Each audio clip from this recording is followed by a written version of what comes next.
Fala pessoal, tudo bem com vocês? Espero que sim. Portal Cripto do Brasil, Fabrício Panchoni. Sem delongas, quero falar para vocês que estou tentando colocar um quadro novo, onde eu faço uma análise gráfica, principalmente, de uma criptomoeda, e na sequência eu jogo ali um vídeo para fazer um disclaimer, para fazer um comentário em cima, ou mesmo sem um vídeo, mas sempre uma ideia para a gente discutir aqui e principalmente para vocês darem a opinião de vocês nos comentários. Senão não faz nem sentido eu ficar aqui falando sozinho se não for para interagir com vocês e a gente transformar isso aqui em algo mais rico, em algo ali realmente que faça sentido você estar assistindo e colocando a sua opinião ali, porque com certeza é muito importante para mim entender o que vocês pensam. De cara, vamos começar então com a análise do Bitcoin, depois a gente fala do restante. Vamos colocar aqui no mensal para a gente entender o Bitcoin a longuíssimo prazo.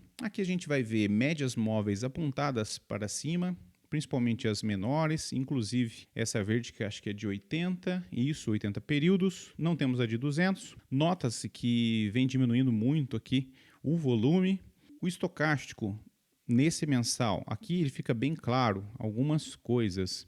Esses pontos que estão chegando, ó, nesse ponto aqui, abaixo dessa linha, a última vez que ele esteve ali foi lá em 2023. Então, nota-se que tem realmente muito pouco volume, porém o preço ele deu ali uma estacionada nos 84. Bateu 72, mas está um bom período já nessa faixa. No mais, ele tem tendência de alta no longuíssimo prazo. Muito interessante a gente dar uma olhada nisso aqui, ó, que realmente aconteceu lá atrás e agora a gente está batendo aqui de novo.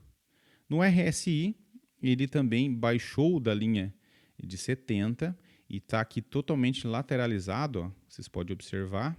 Antes disso, ele tinha chegado nesse ponto em 8 de 24. Ok, vamos dar uma olhada no semanal, que seria médio para longo prazo.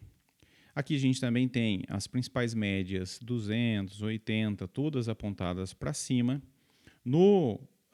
Em médias menores, aí ela está ao contrário, ela está apontando então para baixo. Então a gente tem aqui uma divergência dessas médias. Um crescente aqui, tá, de compras no volume, cresceu com relação às semanas.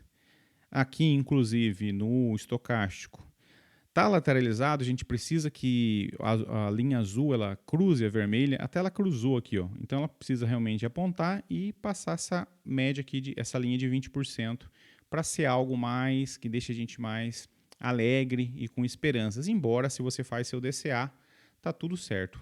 O RCI aqui lateralizado também. Vamos deixar esse gráfico um pouco mais distante aqui para a gente pegar outras médias. Por exemplo, a de 305, que também continua apontando lá para cima. Então, tanto no longuíssimo prazo quanto de médio prazo, tem sim boas perspectivas para Bitcoin. E aqui, ó, como eu falei, ela cruzando, ela precisa passar dessa linha.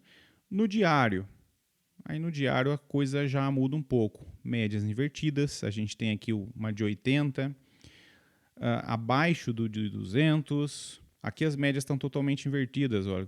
Aqui são médias curtas, ó, 18, 21, 9. Então, realmente está tudo invertido. Essas médias elas têm que passar para cima dessas daqui. Ó. E a de 80 também não pode descer abaixo da de 200. Aqui embaixo está de 305. Aqui a gente já está no sobrecomprado, ó, lateralizando também. Mas aqui eu diria que está realmente uma incógnita, né?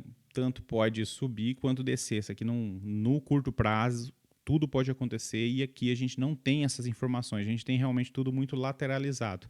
Tanto que vocês podem ver isso aqui, ó, totalmente lateralizado. Ó. Claro, eu não sou um especialista gráfico, eu com certeza sei analisar, analiso muito mais, para mim, muito mais para saber momentos de entrada do que decidir realmente se eu vou comprar uma cripto ou não. Não faz isso, tá?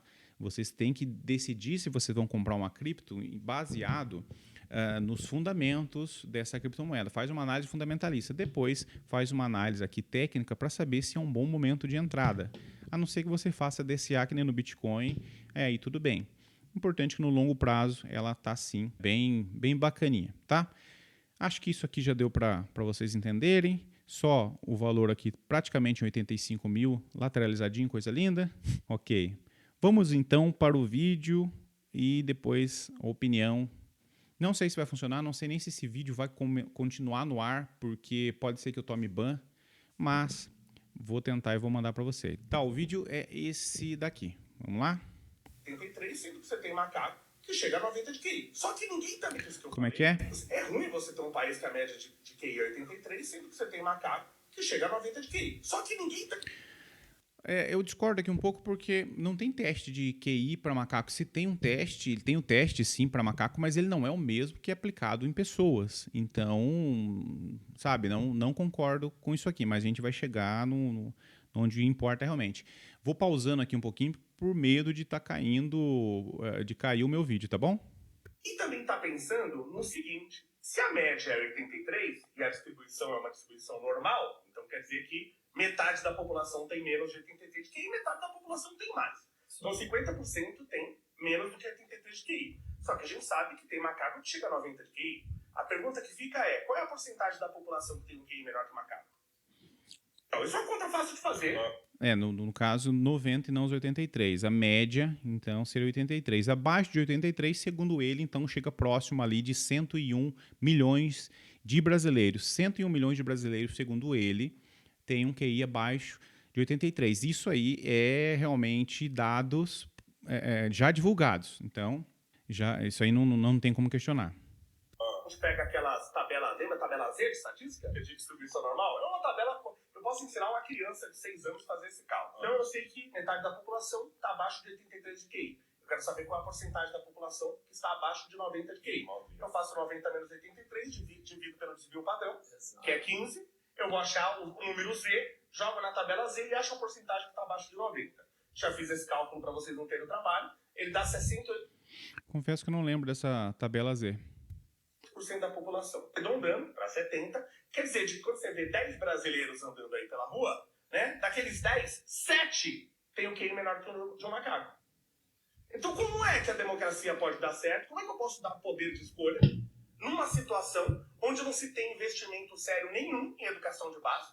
E eu estou falando que eu estudei em escola pública e teve matérias como história, eu não tive nada. Matérias como biologia, eu não tive nada. Hoje você tem um ensino ridículo, você está formando uma nação onde 68% tem um QI menor do que macacos atingem, e pra gente tá normal.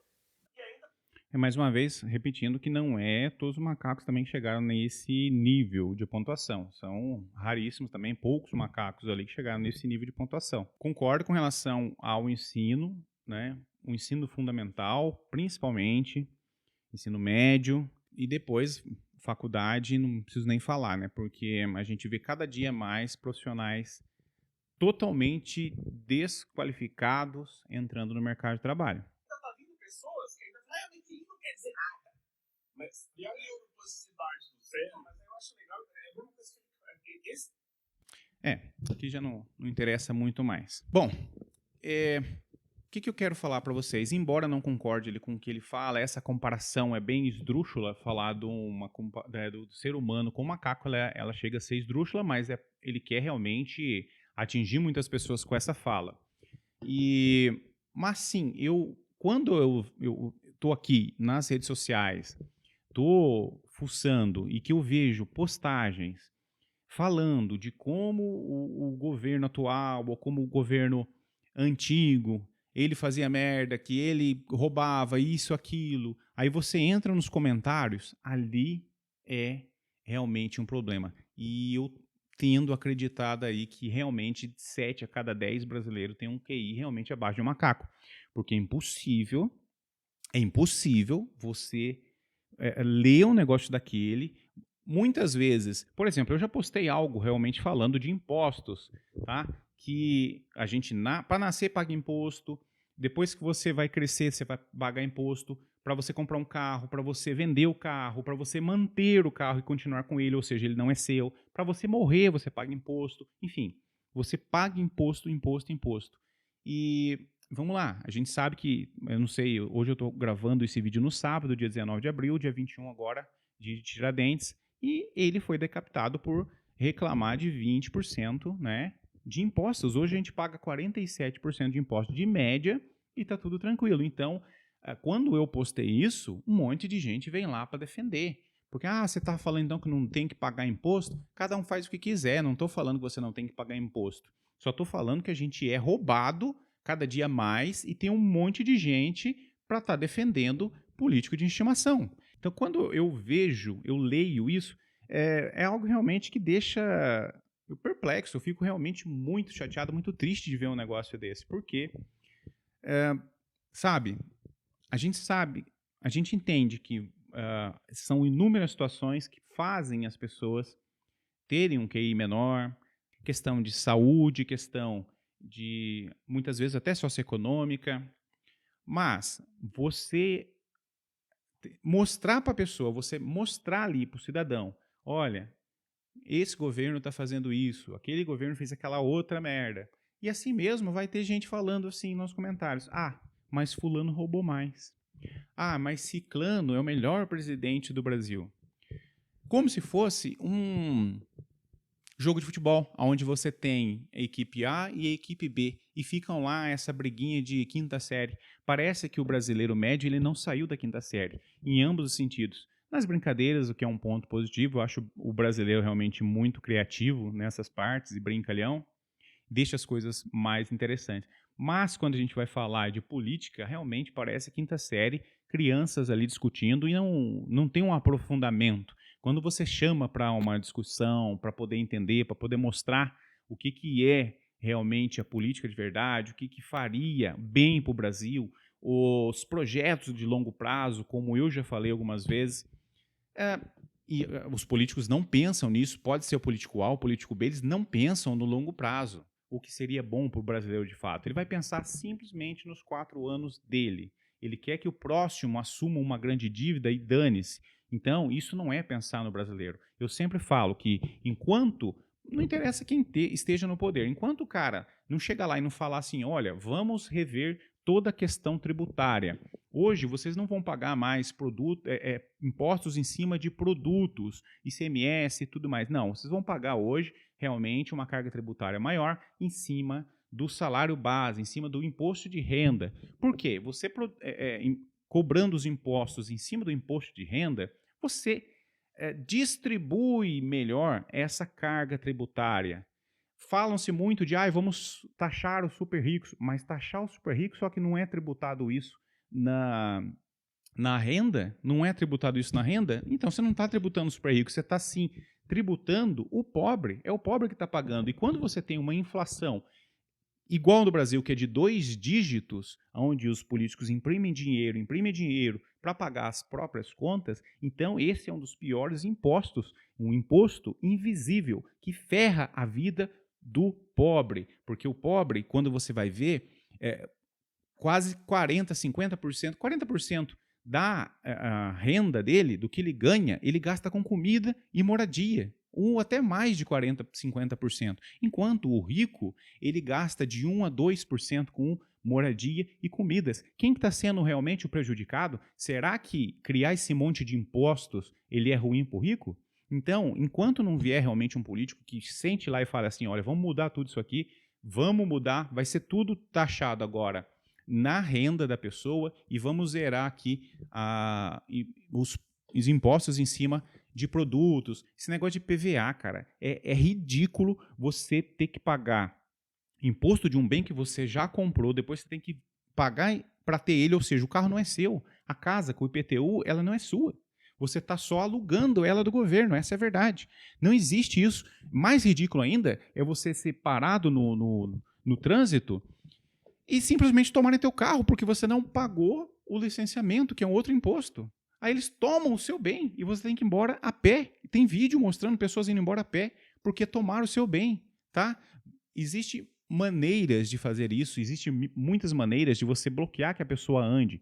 Um QR Code, por exemplo, ali resolveria isso, mas não tomar o bem do cara. Então, já indignado que estou, vamos parar por aqui e quero muito ouvir vocês nos comentários.